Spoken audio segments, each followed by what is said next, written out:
Amical, l'équipe de France Espoir accroche l'Italie grâce à un grand Ryan Cherki. Ce vendredi, lors du premier match de préparation de l'Euro Espoir, Brouet s'est imposé 2-2 contre l'Italie. Et vous pouvez également remercier le grand Ryan Cherki d'avoir permis à l'équipe de se réunir à nouveau au retour des vestiaires. En attendant le grand jour de l'été prochain, le Euro Espoir en Slovaquie, 11-28 juin 2025, Brouet fait face à une rude épreuve dans plusieurs compétitions prestigieuses. L'Italie et l'Allemagne ont été sélectionnées en préparation de cette conférence en novembre. Le premier de ces deux duels a eu lieu cet après-midi à Empoli, avec un match nul animé, 2-2. Ça y est. Pour le reste, de cette rencontre il s'agit d'un 3-5-2, en contraste radical avec le 4-3-3 récemment développé par la formule favorite du réalisateur, le système initialement proposé par Gérard Baticule. Aucune véritable conclusion ne peut être tirée. Il est encore au stade expérimental.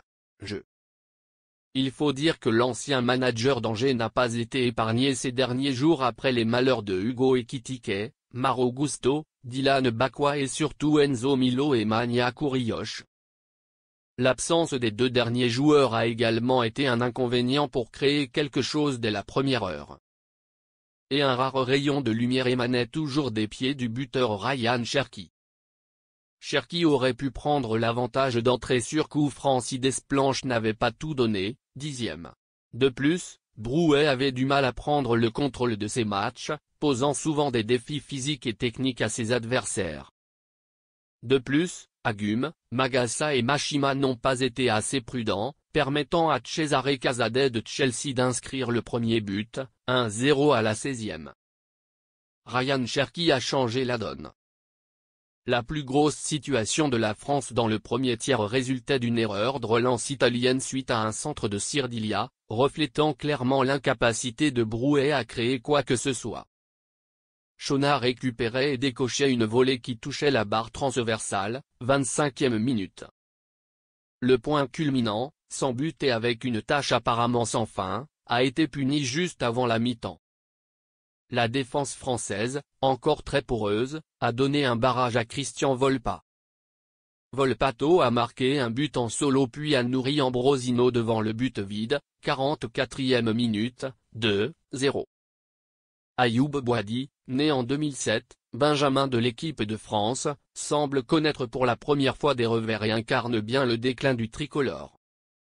Au retour des vestiaires, Gounod reconnaît l'impression générale d'une défense française à la dérive. Il a pénétré la surface comme du beurre, mais heureusement pour Remain, son tir est passé à côté du but. Dans la suite du match, Casadi a raté le but avec un but latéral.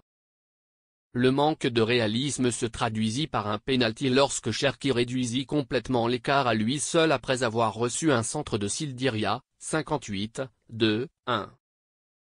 Lyon, qui s'est montré très réactif et à l'origine de toutes les situations pour son équipe, a encore gratté la rampe et délivré une belle passe décisive à l'entrant Atanyana, qui a inscrit le premier ballon avec précision, 65e, 2-2.